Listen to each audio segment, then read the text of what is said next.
Hey, Stone Cousins. You already know what time it is. Animated horror stories. Animated horror stories. Ding ding ding.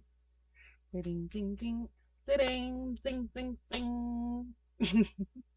What are we doing today? Three true adoption horror stories animated.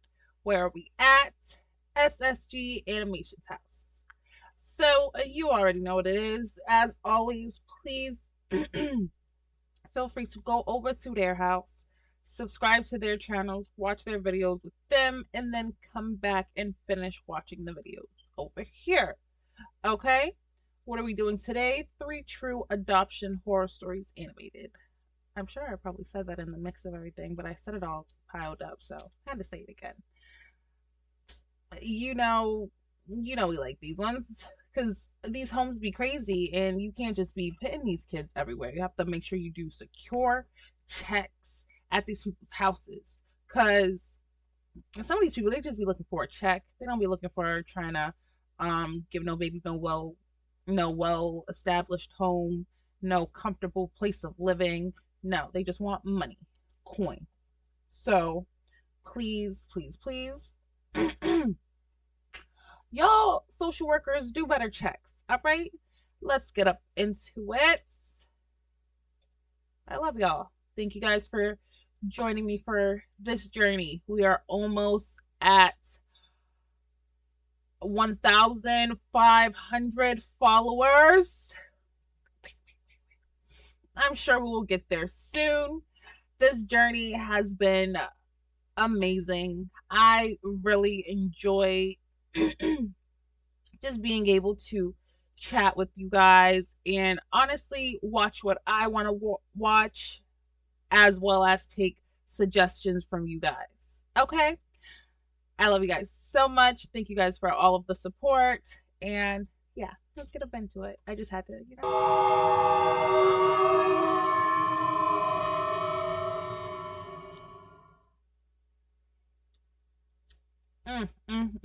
Disclaimer: the following story is creatively inspired by and loosely based on the actual events, locals, or persons living or dead. Oh, based on actual events, locals, or persons living or dead. It was created with the sole purpose of entertainment. Damn, what we need a disclaimer for? With no intention of slander or defamation. I'm sorry, y'all. I don't read of it. Of anyone or any place mentioned in the story. That It's was been crazy. so many years since it happened, but I can still remember every second of it. Let me be it. It's like the memories have been soldered into my mind, and no matter how much I try to, I can never forget my time at the Tennessee Children's Home Society. I was just 9 years old when I was taken. I can't remember what my mother's face looked like, but I can remember her protest as they dragged me away. The year was 1946, and I had just been placed in an adoption agency in Memphis, Tennessee. While I can't remember what my mom looked like, I can still recall why they took me away from her. My mom was a single parent, so she had to overwork herself to feed the both of us. She usually left me alone for long periods of time due to her work, and she often came back late at night. I was an only child, so being alone most of the time made me very mature for my age. Oh my god. Y'all just gonna let me not tell y'all to please go grab a blunt, grab a bag of a bottle of water, a bag of chips, and a blanket? I'm over here snuggling into my blanket, then I remember to say it. Oh, that's my bad. So I ain't even gonna restart. I was an only child, They got this so being alone most of the time made me very mature for my age. I had to learn to take care of myself, as I did many things around the house on my own. Oh, you burnt Most of our neighbors accosted my mother of neglecting her child, but even at that age, I knew she was doing what she had to do to put food on our table. While we didn't spend much time together, I loved my mother, and I was grateful for everything that she was doing. Our life wasn't perfect, but it was fine, and I loved being with her, but our time together didn't last, as unfortunately, things soon took a drastic turn. What happened? My mother had fallen terribly ill. She lost her job due to her health problems, and things soon became much harder for the both of us. She still had some money that she saved up from work, so that was what she used to feed us during this time. Our neighbors, who heard about our situation, decided that my mother was unfit to take care of me, and the word soon spread to a nearby adoption agency in Memphis, and that's when they came for me. That's so fucking ridiculous. I can never forget the morning they arrived, and it was the first time I saw the executive secretary of the agency, Miss Tan. I hadn't even spoken to her yet, and I already knew that she was a cold woman.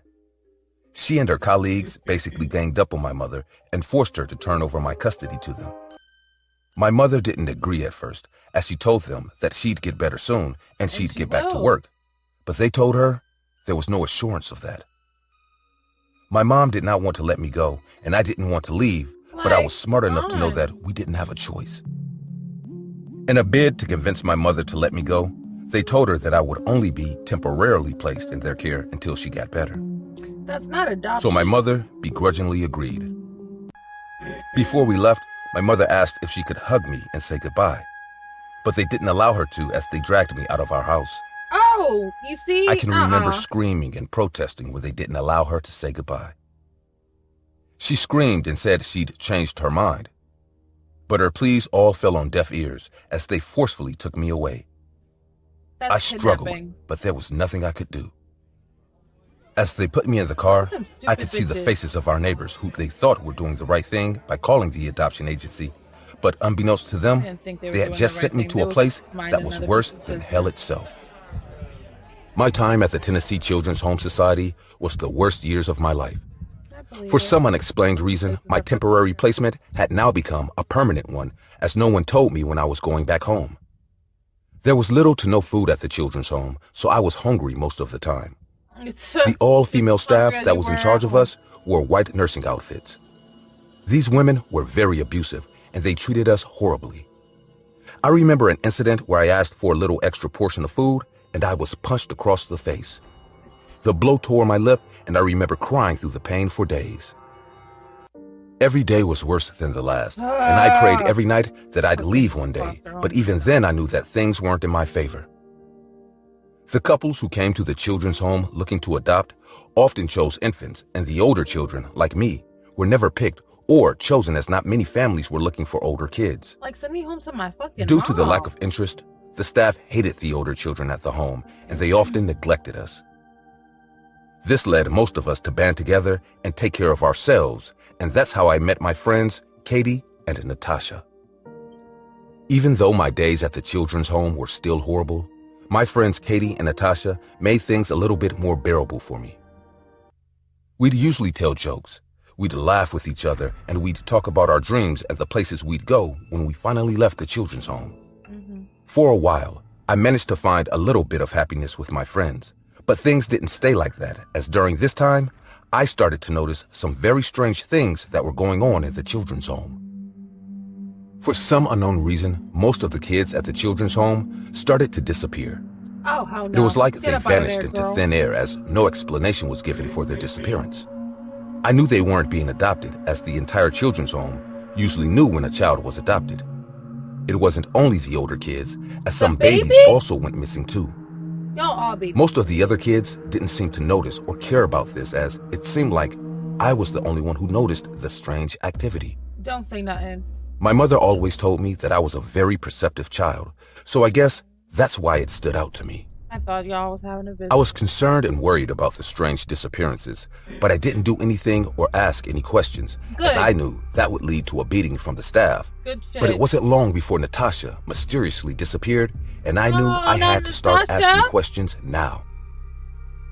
I remember asking one of the nurses, an evil woman named Alice, what happened to Natasha. Alice. Alice had a scar on her cheek, and she always had a scorn on her face. Her eyes were bulging red, and she usually looked at children like we were the most disgusting things on the planet Earth. So why are you working with kids? Everyone was terrified of her, but she was the only one who was on duty that afternoon. So I summoned up the courage, and I asked her if she knew what happened to Natasha. The first thing Alice did was slap me across the face as she screamed, "You insolent demon child! How dare you speak to me directly? Don't you dare ask me stupid questions or speak that child's name in this home again." And with that, she stormed off. What'd she say? How dare you speak to me directly? I hate hoes. Don't you dare ask me stupid questions or speak that child's name in this home again. And with that, she stormed off. The slap didn't hurt as much as it used to because, as messed up as it sounds, I had already gotten used to the constant abuse I was subjected to at the children's home. So I wasn't going to give up, and I kept on spying on Alice at any chance I could get, as I knew she'd eventually lead me to an answer. It took a couple of days, but one night, I saw Alice carrying something to an empty plot of land near the children's home. You're killing me. I couldn't really see what she was doing, but it looked like she put the package in a shallow hole that she dug in the ground before filling the hole with sand. I told myself that she must have been hiding something important there, so I made plans to sneak out of the children's home and check what it was that very night. The day was the 14th of May, 1948. I was just 11 years old at the time, and I had managed to sneak out of the children's home that night, and I made my way to the empty plot of land. It was dark, but I could tell where Alice had dug by the fresh dirt. I didn't have a shovel, so I had to use my hands. It hurt to dig with my bare hands, but I was determined. It wasn't long till I reached something, as the hole was pretty shallow, but what I saw horrified me to the core. Sticking out of the dirt was the hand of a child, and as I cleared away a little more sand, I saw the decaying face of my friend Natasha. There are a lot of things that can permanently scar an 11-year-old child, but this didn't just scar me, it destroyed my entire mental state. I could tell that Natasha wasn't the only one buried in the shallow grave, as I could see the remains of infants and some other children. I started to scream at the top of my lungs, and it wasn't long before Alice and the staff found me. They immediately dragged me back to the children's home, and they reported what I did to the head of the agency, Miss Tan. Both she and Alice then proceeded to beat me within an inch of my life, and they made sure that I swore never to repeat what I saw. I screamed for days till I lost my voice, and I kept screaming when I recovered it, as I couldn't get the horrific image out of my mind. Miss Tan and Alice would sedate me whenever I screamed, and they would sometimes lock me up and leave me to starve anytime they wanted to teach me a lesson. That's ridiculous. My only friend, Katie, would often sneak a small portion of her already little food to me, and I'm guessing that's what kept me alive. I still don't know how I survived the whole ordeal, and I can never forget Miss Tan's cold eyes after she locked me up and said, "I would have killed you with my bare hands for what you did, but some of my clients have started showing interest in older children. That is the only reason you are alive, as your worthless life might go for a good price." A couple of days passed after that, before I was finally let out. I was told a couple wanted to adopt a female child between the years of 8 and 13, and I was chosen. I remember crying as I told them, "I don't want to be adopted. I want to go home to my mother."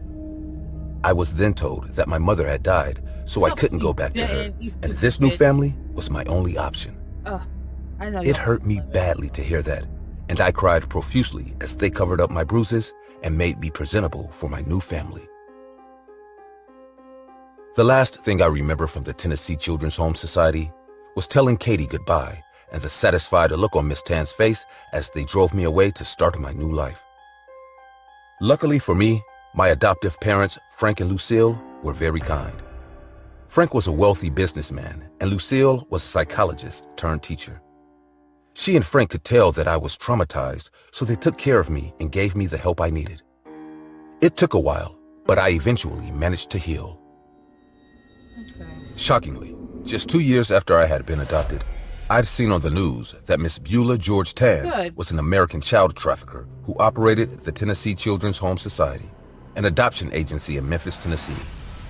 The reporter stated that most of the children were either forcefully taken from their families or kidnapped and sold to wealthy couples and families. It also stated that most of the children were abused during their time at the children's home, and in some morbid instances, some of them were murdered. They were.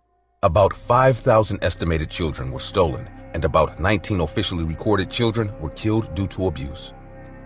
Some of Tan's victims were confirmed to be buried in Elmwood Cemetery in Memphis, Tennessee. However, a lot of other children were never accounted for. The exact number of deceased children remains unknown, as there was an estimate of about 500 deaths due to mistreatment. A state investigation that started on the 11th of September 1950 due to the rising instances of adoption fraud and a black market baby adoption scheme that made Tan millions of dollars led to the closure of Tennessee Children's Home in 1950. But Georgia Tan died of cancer 3 days before charges were placed, so she was never prosecuted. I was still a child when this all happened, so I didn't fully understand the situation. Yes, but I looked into everything when I grew older, and that's when I realized that Miss Tan ran the adoption agency like some sort of messed up baby bargain. I also found out that I was one of the lucky few to be put with a good family, as I heard some of the children were put with abusive families or used as child labor on farms. Looking into the incident brought back a lot of bad memories, but I was eventually able to move on from it. Once I was in my 20s, I looked for my birth mother, and I soon found out that the children's home had lied to me, as she'd only died about 3 years ago. I also found out that she looked for me with everything she had. While I love my adoptive parents, I still wish I could have given her that hug and told her how much I loved her. I am married now to a good man, and I have a daughter. Even after all these years, I know I can never forget my time at the Tennessee Children's Home Society. I read that the massive scandal surrounding the adoption agency caused adoption reform laws in Tennessee, and I was really glad, as I would never wish what I went through on my worst enemy. Sometimes I wonder what happened to my friend Katie. I hoped she was able to survive that dreadful place. I know that she's out there somewhere, and I wish she managed to get a happy ending like I did. Hopefully. The tale you just heard was a story I pulled from the pages of my mother, Miss Olivia Jones' diary. She's 86 years old now, and she was born in 1937, and she's still going strong. My mother always took me to the memorial for the Tennessee Children's Home Society victims in Elmwood Cemetery when I was a kid, and I never understood why until I read this story. I'm glad she was 37, diary. Tale you just heard, get a happy ending like I did. Your mama's story. Okay, I get it. The tale you just heard was a story I pulled from the pages of my mother, Miss Olivia Jones' diary. She's 86 years old now, and she was born in 1937, and she's still going strong. My mother always took me to the memorial for the Tennessee Children's Home Society victims in Elmwood Cemetery when I was a kid, and I never understood why until I read this story. I'm glad she was able to survive, so I decided to share her story to raise awareness on the horrific events that transpired in that adoption agency so many years ago, and to enlighten the current adoption agencies to put more care into their wards. Our children are the future, and we should take care of them as best we can.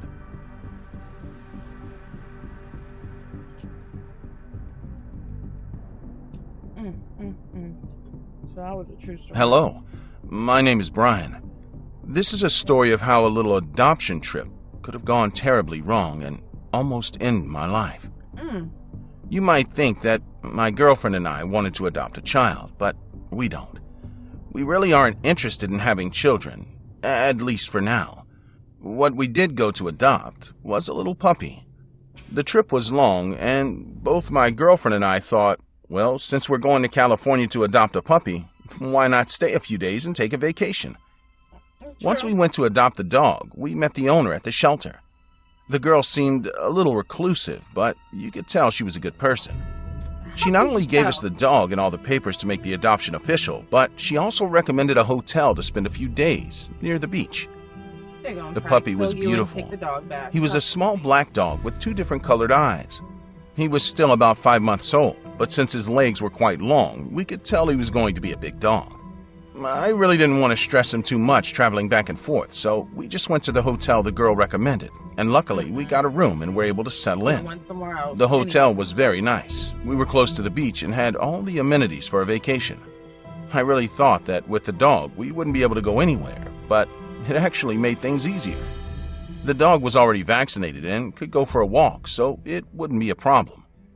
What was going to be a problem were the neighbors. You see, we rented the hotel for 2 weeks, which was what we had left on our vacation. But on the second day of the hotel, we started to receive a lot of complaints from the management. These complaints said that our dog was too noisy, that he barked and that he didn't let them sleep. Apart from being cruel and unfair, this was a lie, since the puppy hardly made any noise and barked only once or twice during the whole day. We tried to be out of the hotel as much of the time as possible. We rested the puppy to sleep when we got to the hotel, and mostly it worked. The dog was very calm and quiet, but the complaints not only kept coming, they got worse. They were getting more and more aggressive, and it got to the point that the hotel staff told us that if the complaints kept coming, we had to leave. At this point, we didn't know what to do. We really didn't want to go to another hotel, and the fact that they were kicking us out seemed really unfair. Whoever was complaining must really hate dogs. The night we were about to spend our first week there, we started to hear a lot of noises upstairs. Someone was moving a lot of furniture. It was 4 a.m. This really wasn't the time to remodel. Startled by the noises, the puppy started barking in fright. In response, the furniture stopped moving, but we heard something else. The person who was moving the furniture started banging on the floor, which reached our ceiling. At the same time, he also shouted something. "Shut that damn dog up before he gets you thrown out!" That was it. This was the person who was denouncing us.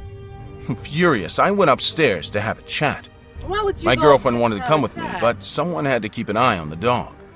Besides, she knew where I was going to be. Once I climbed the stairs, it wasn't hard to find the room where the complaints were coming from. The door was open, and inside, it was dark. I thought about leaving. Something about that place gave me a bad feeling. So go your ass But suddenly, back the lady downstairs. who had threatened us before started screaming.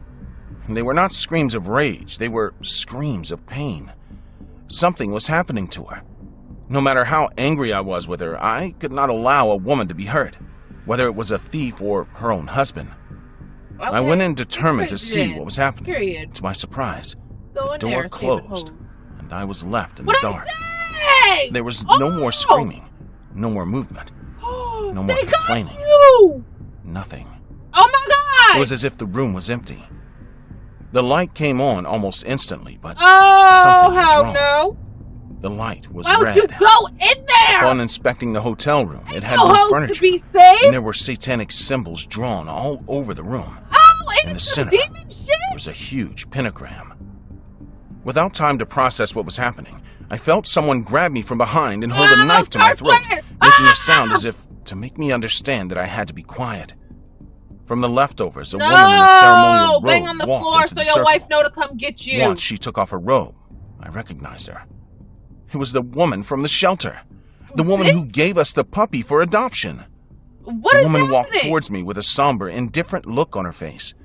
She had a syringe in her hand, and without giving me time to speak, she quickly injected me. You let her inject My you? body began to feel weak. I didn't lose consciousness. I didn't fall asleep or hallucinate, but You my just body became paralyzed. very weak, and I collapsed.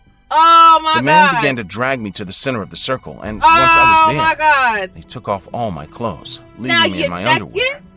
The woman from the shelter approached me with a huge dagger that she pointed at the center of my chest.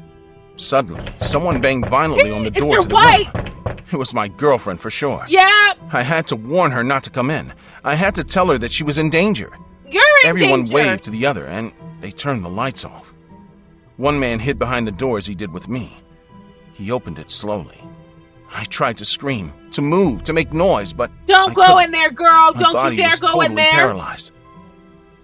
When the door finished opening, my girlfriend was behind it with the dog in her hands, but she was not alone. The hotel manager and 2 policemen who were guarding the place were with her. The policeman pulled out his gun and quickly pointed it at the man behind the door. Hell yeah, The lights shoot came them. on, and the other 2 people in the house raised their hands. Nah, shoot them hoes I- too.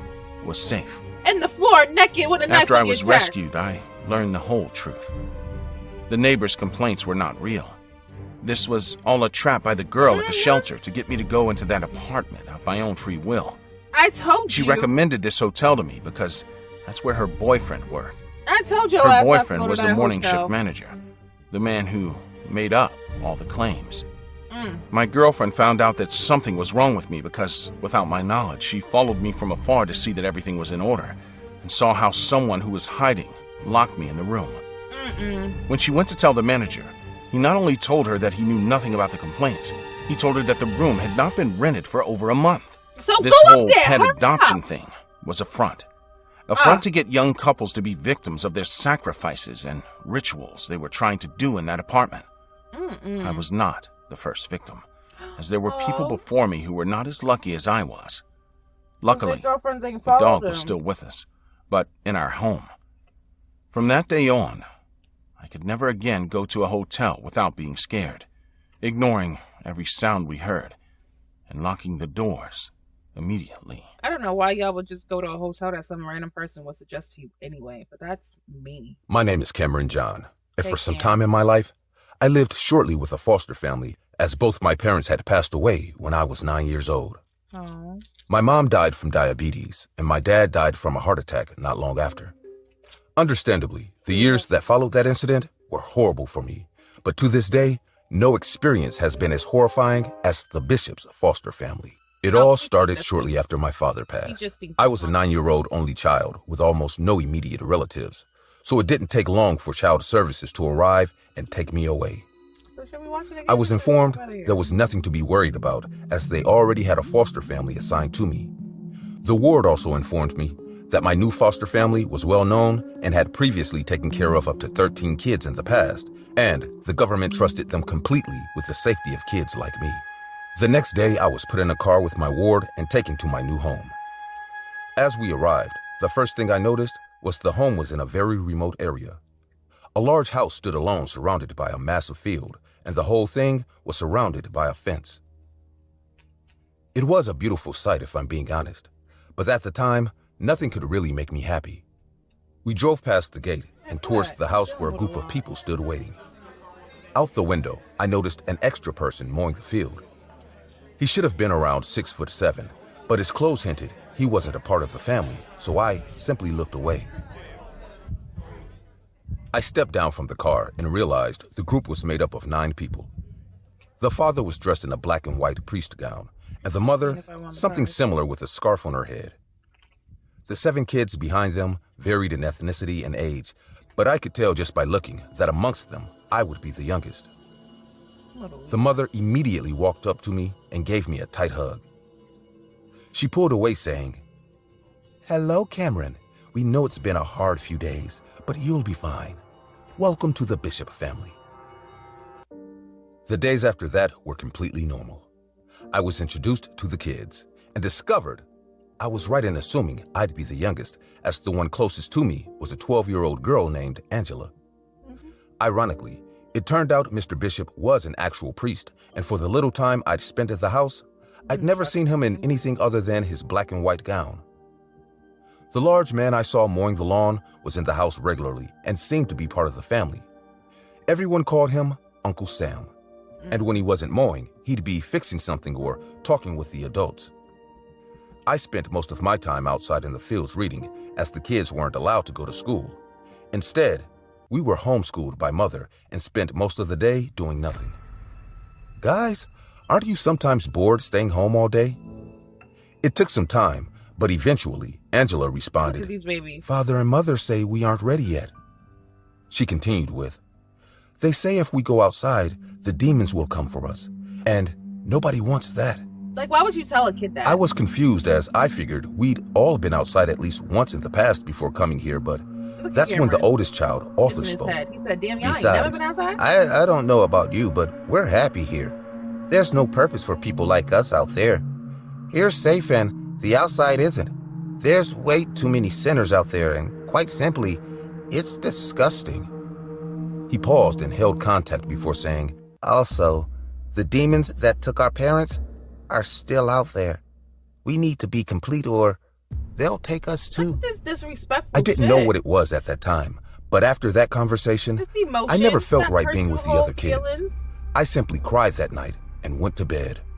Because they don't know what the I fuck woke up later that night to use the toilet, and I could tell it was really late at night, but as I walked towards the bathroom, I began hearing muffled noises. I couldn't tell where they were coming from, but after noticing them, I couldn't stop noticing. I decided it was probably nothing, simply got back in bed and chose to ignore the noises that night. The next morning, I couldn't stop thinking about those noises I heard the previous night, so I decided to ask Mother and Father. I woke up last night to pee, and I heard a couple of weird noises. Do you guys know what they were? Father kept his usual expressionless face and simply looked away, but Mother looked at me and replied, "Now, Cameron, you shouldn't have been awake so late at night. I said That's I was when the peeing. demons come out. Like, I can't pee. You're simply not yet complete, so it's not safe. But don't worry, we'll take care of you till you're ready." She plastered a smile on her face and left. Every night after that, I woke up around the same time to hear the same noises I heard that night. A part of me was curious, but I was mostly scared by what Mother had said, so I would always force myself back to sleep. Like, now you got him peeing That in was the bed, until I know I'd be that peeing. horrible He better night. tell me the I had demons been living go. with the Bishops for 3 months now, and for almost 2 whole months, I had been hearing the same muffled noises every night from somewhere in the house. So I decided it was time to finally check it out. I woke up at the same time I always did, and sure enough, I could hear the muffled noises. Although I wasn't close to any, my plan was simply to get one of the other kids to come look with me. I walked into Arthur's room first, but his bed was completely empty. Going in there looking I for figured some he baby. probably had to use the bathroom, so decided to get someone else, but shockingly, all 7 rooms were identical, with all 7 beds being completely empty. Sort of held him. My naive mind immediately began to think back to what Mother had told me about the demons, and it didn't take long for my palms to start sweating and my stomach to drop. Knees weak, arms is heavy. I began to think the demons had taken everyone else, and I was next. So completely scared, I headed for the parents' room.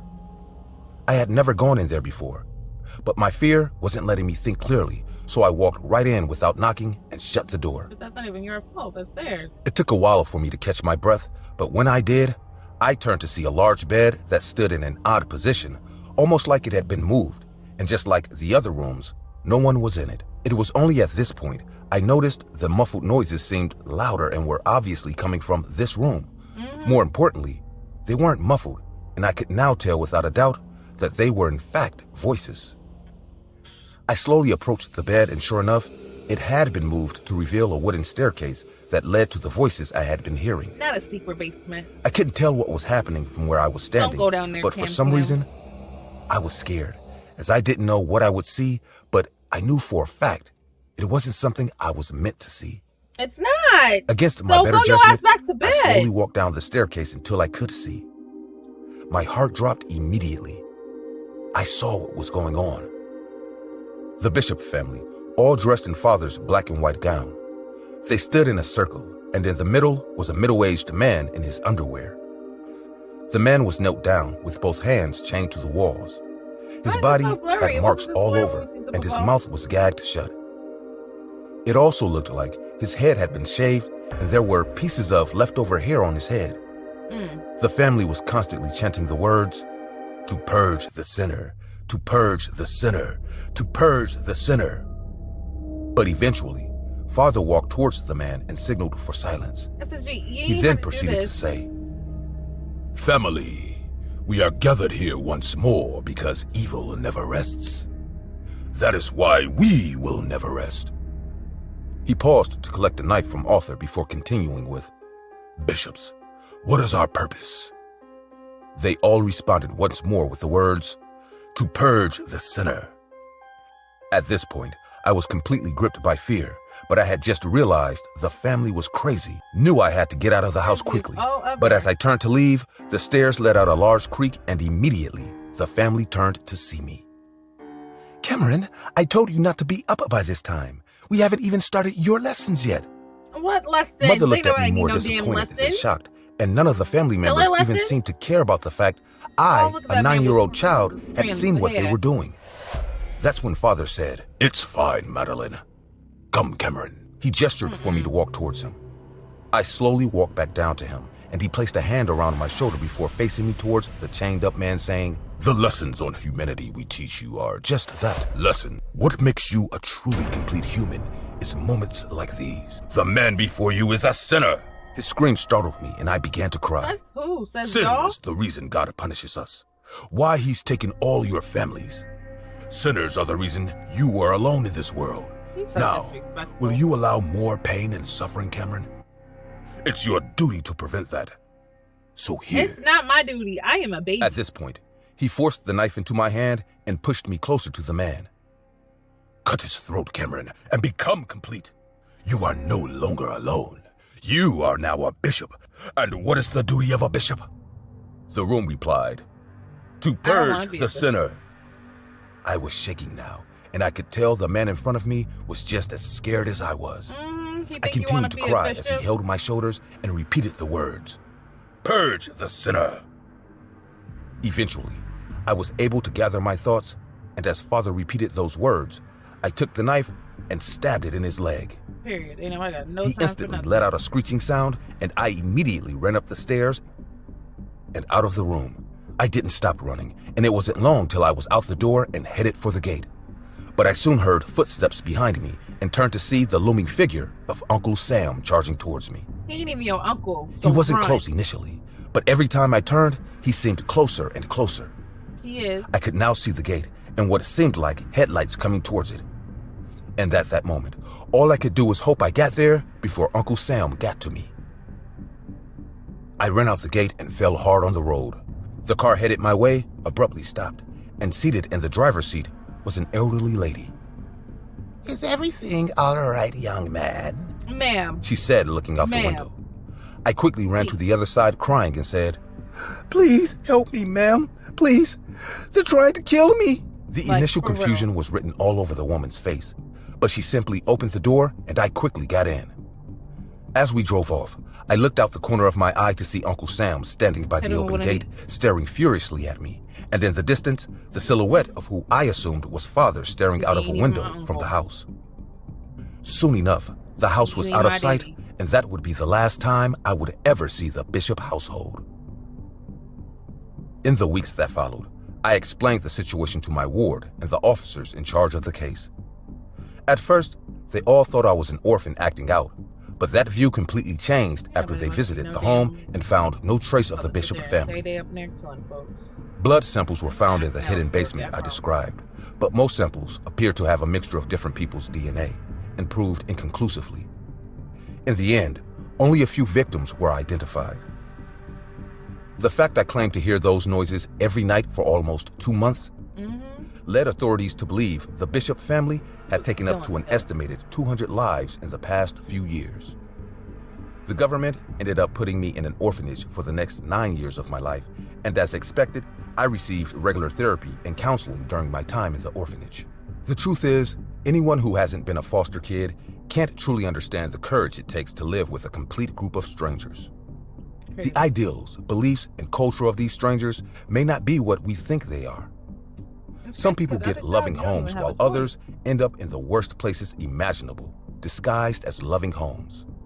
I, on the other hand, was stuck in hell during my time in foster care, and I hope no one ever experiences what it's like to be a part of the Bishop foster care family.